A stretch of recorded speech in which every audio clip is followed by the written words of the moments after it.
నమస్కారం అండి. నిన్న మేము వెజ్ మార్కెట్కి వెళ్తే అక్కడ ఈ ఎర్ర ఎర్ర చిట్టి చిట్టి వాక్కాయలు చాలా షాప్స్లో కనిపించాయి అన్నమాట. హరిద్వార్లో వీటిని చూడంగానే ఎంత హ్యాపీ అనిపించిందో అండి. వీటిని హిందీలో కరోండా అంటారండి. ఈ కాయలు పుల్లగా ఉండి వీటితో పప్పులు, పచ్చళ్ళు, సాసులు చేసుకుంటే భలే రుచిగా ఉంటుంది. మా ఇంట్లో అయితే ఈ పప్పు అంటే చాలా ఇష్టం. ఈ పుల్లటి వాక్కాయలు పప్పులో కలిస్తే భలే రుచి ఉంటుందండి.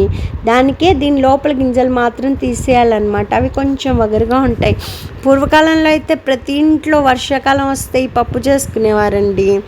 దీనికి ఏం స్పెషల్ ఇంగ్రీడియంట్స్ కూడా అస్సలు అవసరం ఉండదు. ఈ కాయ పులిపే దీనికి అసలైన హీరో అన్నమాట.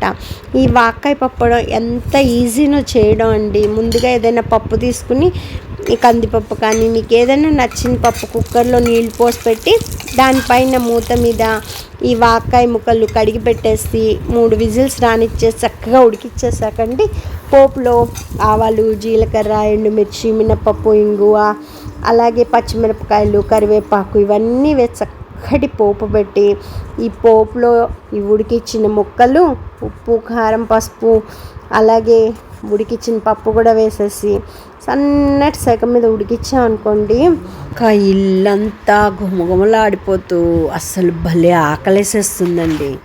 ఇంకా పొగలు కక్కే వేడివేడన్నంలో పప్పు కలుపుకుని చక్కగా నెయ్యి వేసుకుని కలుపుకుని తింటే అసలు ఆ రుచి అసలు మాటల్లో చెప్పలేమండి.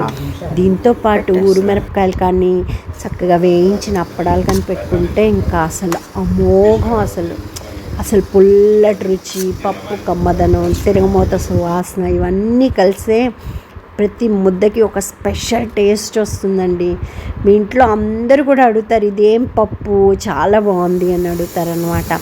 వాక్కాయలు దొరికే కాలంలో మీరు కూడా తప్పకుండా చేసుకుని తిని ఈ రుచి ఎలా ఉందో కామెంట్ చేయడం మాత్రం మర్చిపోకండి. మరిన్ని